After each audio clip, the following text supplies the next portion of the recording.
Were you afraid that day? I was very afraid. Are you afraid now? Going I forward? am. I am afraid because I know there's people that disagree with my actions on January the 6th. But I hope they understand I did my job. And there was imminent threats and danger to the members of Congress.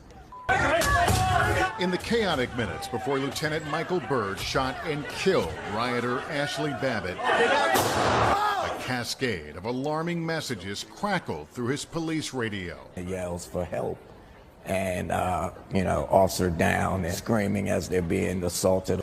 This video from inside the House chamber captures Byrd instructing members of Congress to don gas masks. We had a disbursement of tear gas in the rotunda. Then, instructions to prepare for the worst. I'd ask them to remove their pins, to remove their jackets, to look like staff as much as possible, and to seek shelter by staying down below their chairs. Soon, a horde of demonstrators stormed up the stairs to the House chamber.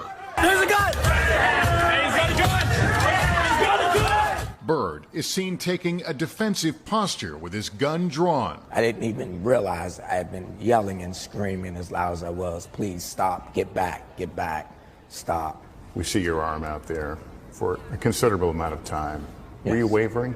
I was, again, taking a tactical stance. You're ultimately hoping that your commands will be complied with, and unfortunately they were not. What did you think this individual was doing at that moment? She was posing a threat to the United States House of Representatives. But an attorney for Ashli Babbitt's family disputes that. He did not respond to our request for a comment, but in a previous statement said Babbitt was not brandishing a weapon, not in close proximity to members of Congress, and was not an imminent threat of death or serious injury to anyone. Based on your training, in that case, does it matter that the person was armed or not?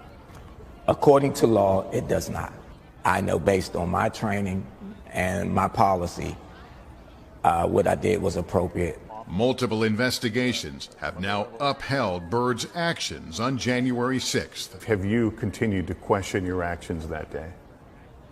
I knew that day I followed my training, and I spent countless years preparing for such a moment. You ultimately hope that moment never occurs, but you prepare as best you can. I know that day I saved countless lives. If Ashli Babbitt's family is watching this, is there anything you would say to them? What I would like to say is to all the families from January the 6th that their family members receive injury or loss of life, as my heart goes out to them. I'm sorry for their loss and what they're dealing with. And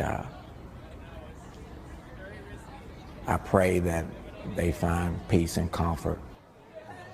Well, Lester, as you know, one of the chief criticisms of Lieutenant Byrd from the beginning has been there were other officers in similar situations that day who did not fire their weapons. What, if anything, did he say about that? No, I asked him directly about that, and he says he can't judge their actions or their circumstances. He believes he did what was appropriate.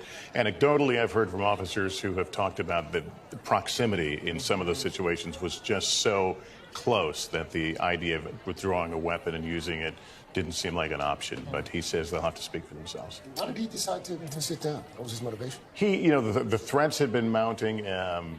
He felt that his story wasn't getting out. There was a narrative that was making its way around the internet, and he thought it was time to come out and talk. And we should point out that he is, there are several investigations that are part of a deadly use of force, and they have all cleared him of wrongdoing.